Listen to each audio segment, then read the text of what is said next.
তাহলে আমাদের আজকের টপিক হচ্ছে সেল ফিজিওলজি, দ্বিতীয়তম ক্লাস। টপিক হচ্ছে কি সেল ডিভিশন।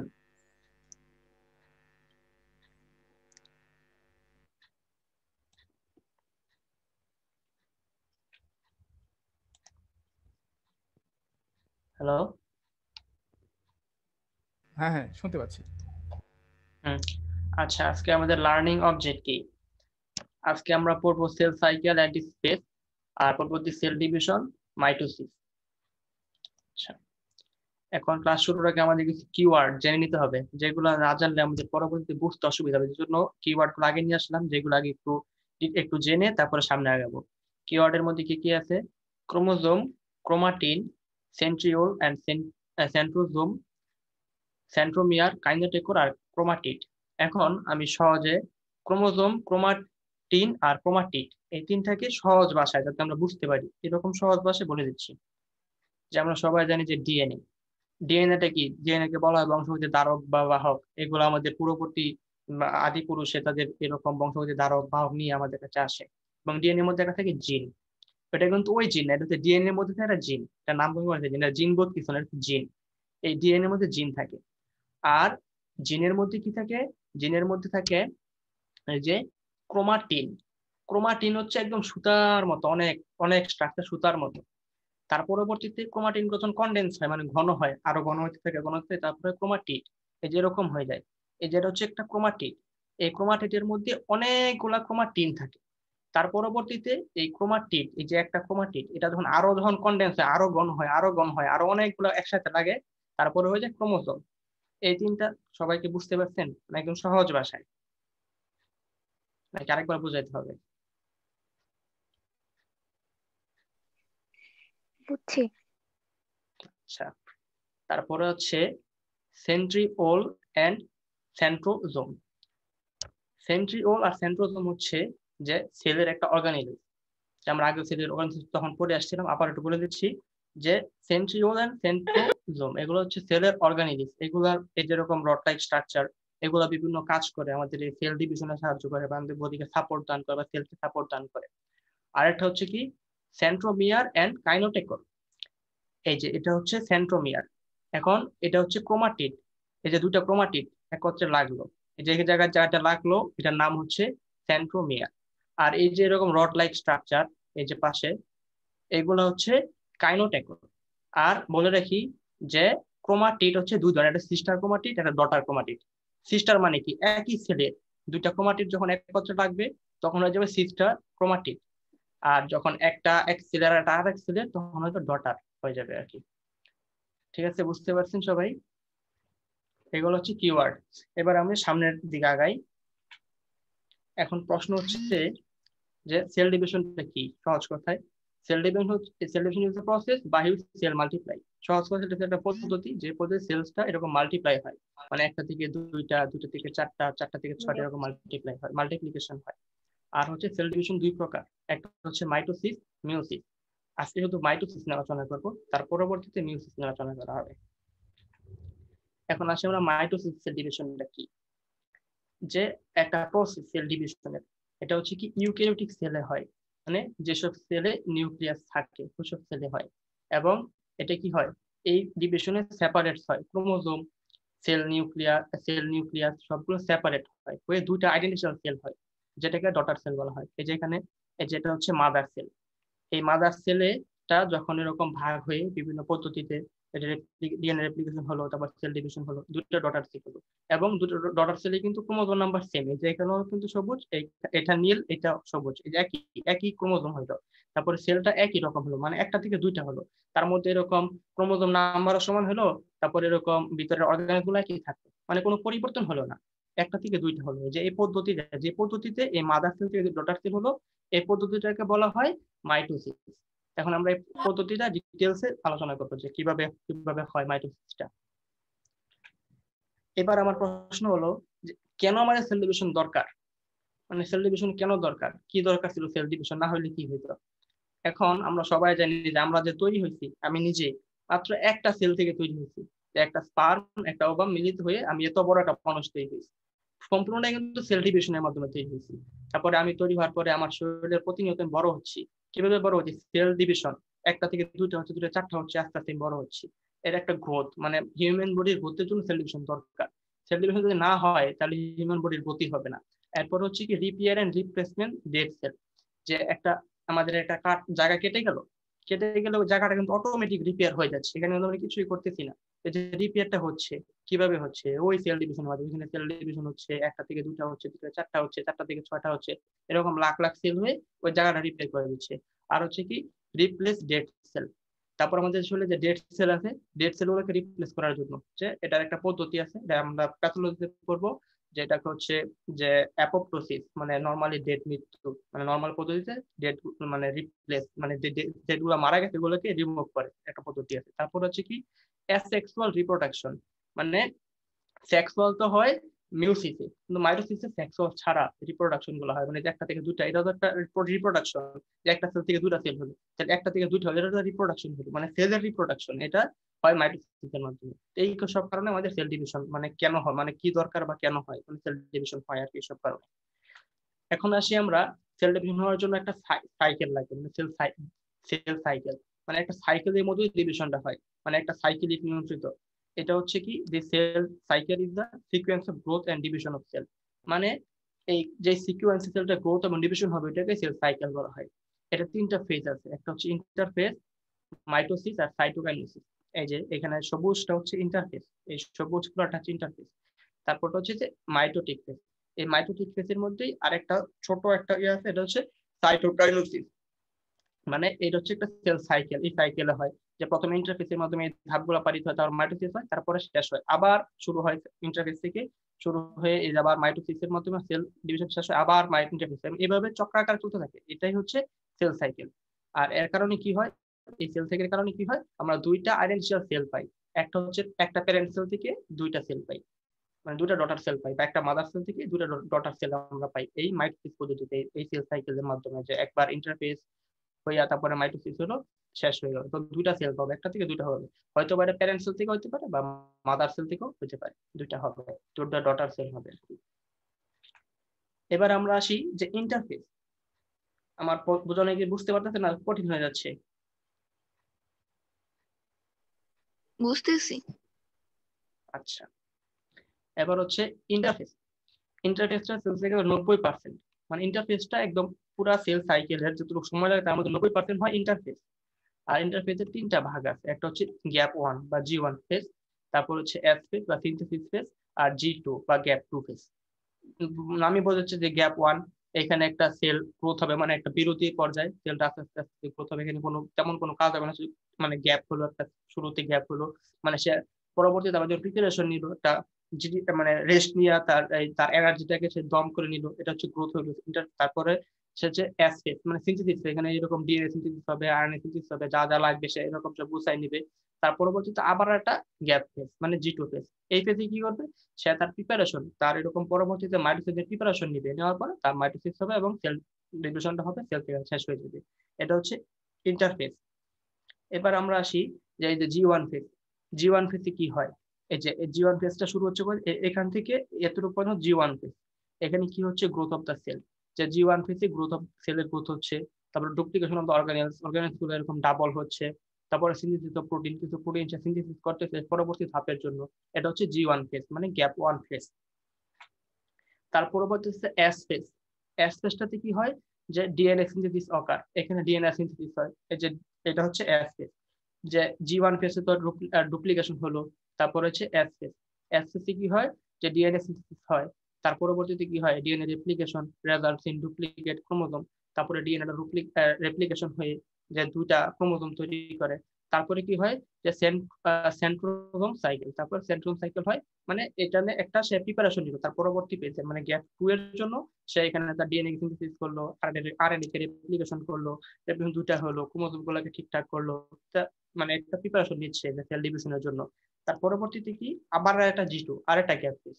এখানে যাওয়ার পরে কি হয়, cell continue to grow, gap ফেজে তো বড় হয়, গ্রো করতেছে, এন্ড ইফ এ প্রবলেম ওকার, যদি সে কোনো প্রবলেম দেখে, যেহেতু এটা তার মাইটোসিসের একদম আগের পর্যায়ে, মানে সেল ডিভিশনের পূর্ববর্তী পর্যায়ে, তার জন্য সে আবার একটা রিচেক করে নেয় যে আমার কোনো সমস্যা আছে কিনা, যে আমার ডিএনএ তে কোনো সমস্যা আছে কিনা, যদি সমস্যা থাকে তাহলে সেটা রিপেয়ার করে নেয়। তার পরবর্তীতে কি হয়, cell will prepare for the mitosis এবং রিপেয়ার করে নিল, একবার যাচাই করে নিল যে গ্যাপ ওয়ানে সে এরকম গ্রোথ হলো, সবকিছু করলো, তারপরে সিনথেসিস হলো, ডিএনএ আরএনএ সবকিছু ঠিক করলো, তার পরবর্তীতে আবার একটা রেস্ট দিল, রেস্ট দিয়ে সে যাচাই করে নিল যে আরো কোনো প্রবলেম আছে কিনা, যদি প্রবলেম থাকে ঠিক করে নেই। কারণ কি, এটা পরেই তাকে এরকম তার ডিভিশনের প্রক্রিয়া শুরু হয়ে যাবে। আসলে ইন্টারফেস হলো ডিভিশন না, ইন্টারফেসটা হচ্ছে কি যে এই ডিভিশনের আগের প্রক্রিয়াটা ইন্টারফেস, আর ডিভিশন হলো মাইটোসিস, কিন্তু মাইটোসিস হওয়ার জন্য যেই পূর্ব প্রস্তুতি ওটা হলো ইন্টারফেস। ইন্টারফেসের এই জিটো ফেসে সে এরকম তার এরকম যে আবার চেক করে নিল যে তার সবকিছু ঠিক আছে কিনা, তারপরে কি হলো, এটা একটা প্রিপারেশন, মাইটোসিসের প্রিপারেশন নিল, তারপরে কি হলো, cell synthesis protein needed for the cell division, তারপরে সেল গুলো প্রোটিন নিশ্চিত করলো যে সিনথেসিস করলো যার সেল ডিভিশন দরকার, তার পরবর্তীতে মাইটোসিস শুরু হয়ে গেল। এটা হচ্ছে ইন্টারফেসটা হচ্ছে মাইটোসিসের আগের পর্যায়ে, ডিভিশন না। ইন্টারফেস কোনো সময় বলা হয় যে প্রস্তুতি, সেল ডিভিশনের একটা প্রস্তুতি নিল সে এতক্ষণ যাবত, মানে মানে সেল সাইকেলে 90% সে প্রস্তুতি নেই। তাহলে চিন্তা করা যায় যে প্রস্তুতিটা কত একটা ইম্পর্টেন্ট, যে আমরা পরীক্ষার প্রস্তুতি নেই না, যে প্রিপারেশনটা কত ইম্পর্টেন্ট। মানে একটা সাইকেলে 90% সে প্রস্তুতি নিল আর 10% সে কাজ করলো। এরকম ভাবে আমাদের একটা উদাহরণ দিলাম যে ডাক্তারের জন্য আমাদের প্রিপারেশনটা কতটুকু ইম্পর্টেন্ট, এরকম ইম্পর্টেন্ট 90% ইম্পর্টেন্ট। যে আমরা একজন রোগীর সামনে যাবো তার আগে আমাদের প্রস্তুতি নেওয়াটা এরকম ইম্পর্টেন্ট, যে একদম 90% ইম্পর্টেন্ট। সেল যেরকম তার জন্য 90% যে প্রিপারেশন নিল, তার পরবর্তীতে সে 10% ডিভিশন করলো। এরকম আমাদের এরকম উদাহরণ দিলাম আর কি, যে প্রিপারেশনটা খুবই গুরুত্বপূর্ণ। সেলের ক্ষেত্রে এরকম সে 90% ইন্টারফেস তার সাইকেলে করে, সে প্রিপারেশন নেয় শুধু, তার পরবর্তীতে 10% সে ডিভিশন করে, তার কারণ কাজ করে। তো সামনের দিকে আগাই আমরা, যে এবার হচ্ছে এম ফেজ। এম ফেজ বলা হয় যে মাইটোসিস ফেজ আর কি, এটা হচ্ছে 10%, এটা হচ্ছে তার ডিভিশনের প্রক্রিয়া শুরু হয়ে গেল। আগে সে প্রিপারেশন নিল, এখন সে ডিভিশন করবে। এটা দুটা ফেজ আছে, একটা হচ্ছে দুটা পার্ট, একটা হচ্ছে মাইটোসিস, একটা সাইটোকাইনেসিস। এখন মাইটোসিসকে সহজে মনে রাখার জন্য আমি একটা করছি যে PMAT, মানে প্রোফেজ, মেটাফেজ, অ্যানাফেজ, টেলোফেজ। আর এখানে যে প্রোফেজ আর প্রোমেটাফেজটা হচ্ছে মেটাফেজের একটা পূর্ববর্তী পর্যায়, আর অ্যানাফেজ, টেলোফেজ আর সাইটোকাইনেসিস এটা হচ্ছে অ্যামফেজ। এবারে আমরা আসি প্রোফেজে, যে প্রোফেজে কি হয়, ইন্টারফেজ শেষ এবং সে অ্যামফেজে চলে আসলো। এই প্রোফেজের সময় হচ্ছে 15 মিনিট। যে 15 মিনিটের মধ্যে সে কি করে, প্রথমে তার এই ক্রোমোজোম যেগুলো ছিল, এর মধ্যে ক্রোমোজোম ছিল, ক্রোমোজোম গুলা মানে একদম কনডেন্স হতে থাকে, মানে একদম মানে আরো কয়েল হতে থাকে, ক্রোমোজোম আরো কয়েল হতে থাকে, এবং এই কয়েল হওয়ার কারণে এই ক্রোমোজোমকে তখন মাইক্রোস্কোপে দেখা যায়, মানে সুতাগুলো আরো ঘন হতে থাকে, আরো ঘন হতে থাকে। আর কি হয়, ওই যে পড়ে আসছিলাম সিস্টার ক্রোমাটিড, সিস্টার ক্রোমাটিড গুলো কি করে, একত্রিত একটা জয়েন্ট তৈরি করে। এই যে এরকম জয়েন্ট তৈরি করে, জয়েন্টটা বলছিলাম সেন্ট্রোমিয়ার। এই যে দুটা ক্রোমোজোম একত্রে জয়েন্ট করছে, যে লাল, এইটা হচ্ছে সেন্ট্রোমিয়ার। এর পরবর্তীতে কি হয়, এর পরবর্তীতে যখন এরকম জয়েন্ট হয়ে গেল, তার পরবর্তীতে কি করে, যে ওই স্পিন্ডল ফাইবার, তারপরে মাইক্রোফিলামেন্ট আর সেন্ট্রিওল, এগুলা কি করে, এরকম একটা ফাইবার চারদিক দিয়ে, এই ফাইবার গুলোকে চারদিক দিয়ে ছড়ায় তাকে ঘিরে ফেলে, এই সেলটাকে, নিউক্লিয়াস থেকে চারদিক দিয়ে ছড়ায় তাকে এরকম ঘিরে ফেলে। এটা হচ্ছে প্রোফেজ ফেজে এই ঘটনাটা ঘটলো। এই ঘটনাটা ঘটলে তার সময়ের আগে মাত্র 15 মিনিট যাবত এই ঘটনাটা হয়, যে এরকম নিউক্লিয়াস গুলো কন্ডেন্স হয়, তারপরে যার কারণে মাইক্রোস্কোপে দেখা যায়। আর ক্রোমোজোম গুলো কি হয়, যে দুইটা ক্রোমোজোম একত্রে জয়েন্ট করে, মানে একটা জয়েন্ট তৈরি করে একটা পয়েন্টে, এই পয়েন্টটাকে বলা হয় সেন্ট্রোমিয়ার। এই যে সেন্ট্রোমিয়ার হলো, তার পরবর্তীতে কি হয়, যে তার পরবর্তীতে এরকম যে মাইক্রোটিবিউলস আর হচ্ছে কি সেন্ট্রোজোম, এগুলো কি করে, যে একটা এরকম স্পিন্ডল ফাইবার তৈরি করে, চারদিক দিয়ে এরকম তাকে ঘিরে ফেলে। এটা হচ্ছে প্রোফেজ ফেজের ঘটনা। প্রোফেজ ফেজে এই ঘটনাটা ঘটে। সবাই কি বুঝতে পারছে প্রোফেজ ফেজের ঘটনাটা কি হয়?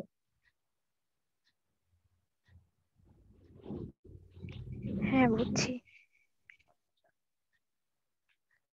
এবার হচ্ছে কি প্রোমেটাফেজ। প্রোমেটাফেজটা হচ্ছে যে মেটাফেজের আগের ধাপ। এটা হয় 15 মিনিট ব্যাপী। সেখানে কি হয়, এখানে যে নিউক্লিয়ার মেমব্রেন, মানে নিউক্লিয়াসের যে মেমব্রেনটা ছিল, ওই মেমব্রেনটা এরকম ডিসিপেট হয়ে যায়। আর পরে কি হয়, kinetochores will get and attach to the centromere. এই সেন্ট্রোমিয়ারে কাইনোটেকোরটা আসে অ্যাটাচ করে। এই কাইনোটেকোরটা থাকে এক ধরনের প্রোটিন স্ট্রাকচার, এটা থাকে হচ্ছে ওই ফাইবারের মধ্যে।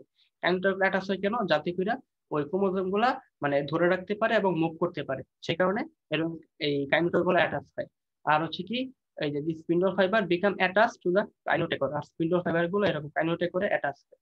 সহজে, যাতে করে ওই ক্রোমোজোম গুলা যেগুলা সিস্টার ক্রোমোজোম যেগুলা ক্রোমাটিড যেগুলো এরকম হলো একত্রে লাগলো, ওরা যাতে এরকম মানে মুভ করতে পারে এবং ধরে রাখতে পারে, সেই জন্য কাইনেটোকর গুলো অ্যাটাচ হয়। এটা হচ্ছে প্রোমেটাফেজ।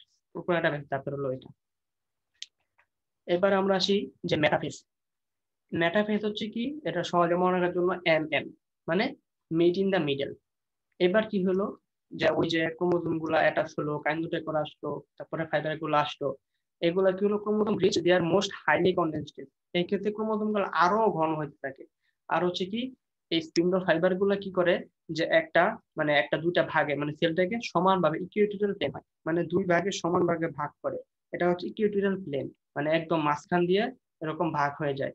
ভাগ হয়ে যাওয়ার পরে কি হয়, যে ভাগ হয়ে যায় মূলত এটাই, যে সবগুলা মিডল বরাবর একটা ভাগ হয়, যেজন্য নাম হচ্ছে মিড ইন দা মিডল। মানে ওই স্পিন্ডল ফাইবার ক্রোমোজোম সবগুলা মিডল বরাবর মানে সেলটাকে পুরো ভাগ করে ফেলে। ভাগ করার পরে কি হয়, which are more arrange two along the middle of the spindle.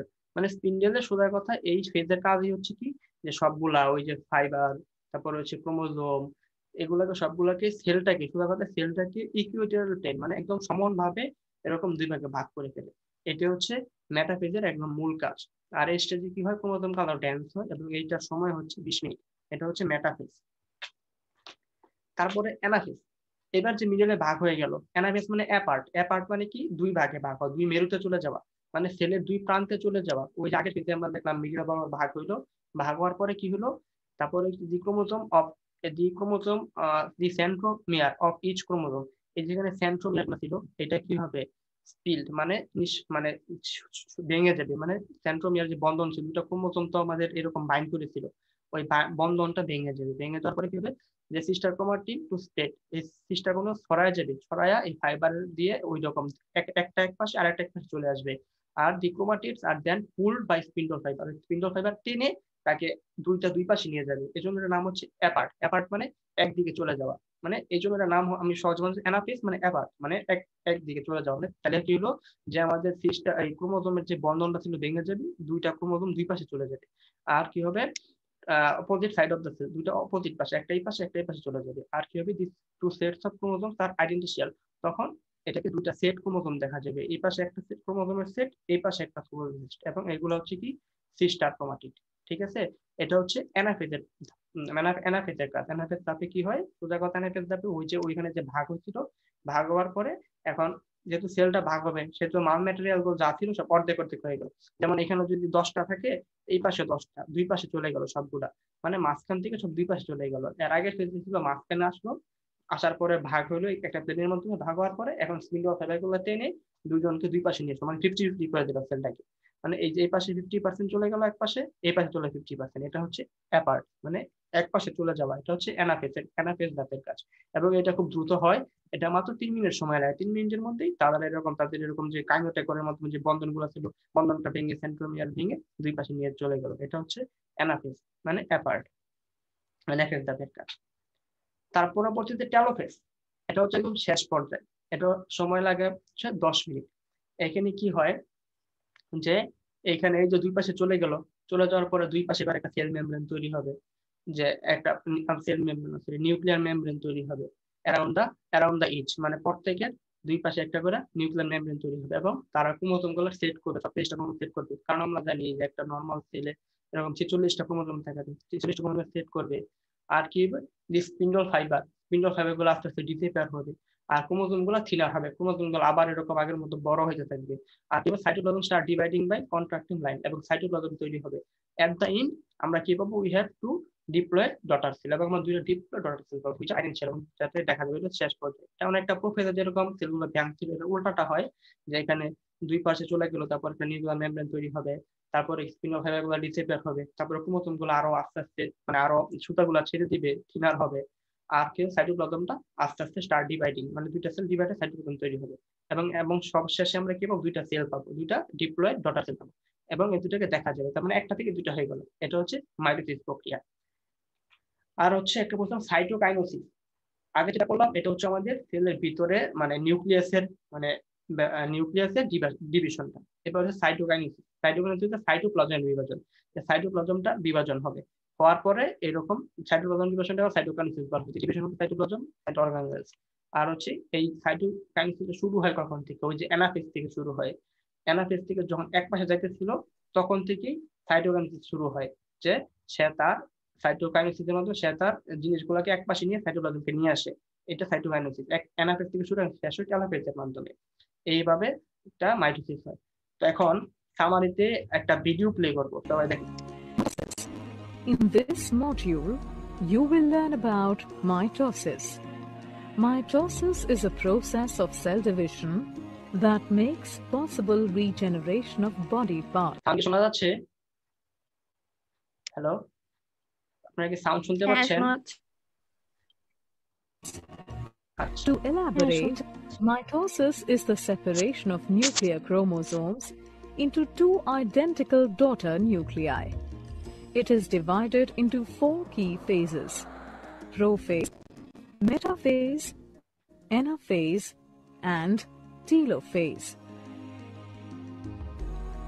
An additional phase called cytokinesis occurs after the complete nuclear division. Before a dividing cell enters mitosis, it undergoes a period of growth and rest. This period is called interphase. In interphase, the genetic material of a cell increases. Prophase. During prophase, the chromatin condenses and becomes short and thick to form chromosomes. Each chromosome has two sister chromatids joined together at the centromere. The nucleus disappears and the nuclear membrane starts to break down. The centrosomes, each with a pair of centrioles, move apart to the opposite poles, forming a spindle between them.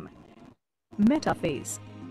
During metaphase, microtubules of the spindle interact with chromosomes. This causes the chromosomes to move and align along the middle of the cell or the equatorial plate. Sister chromatids are held at the centromere, confirming the presence of protein structures called kinetochore at the surface. The kinetochore holds the chromosomes and attaches them to the spindle. Anaphase. During anaphase, the sister chromatids separate at the kinetochore, and the daughter chromosomes, along with the divided centromere, move towards the opposite poles as the microtubule shortens. The poles of the spindle also move apart and help to separate the chromosomes. As the chromosomes separate completely into two sets, one at each pole, anaphase is considered complete. Telophase. During telophase, the daughter chromosomes arrive at the pole and the chromatin starts to decoil. Also, the nuclei form along the nucleoli. This triggers the reformation of the nuclear membrane. Cytokinesis. Cytokinesis is the partition of the cytoplasm. In animals, a cleavage furrow appears in the plasma membrane, which deepens and divides the cytoplasm into two daughter cells, each containing a nucleus. In plants, new cell wall formation is triggered at the center of the cell by the formation of a cell plate. The cell plate grows outwards till it meets the existing wall, resulting in two daughter cells. In this module, you have learned mitosis is সবাই কি বুঝতে পারছেন ভিডিওটা?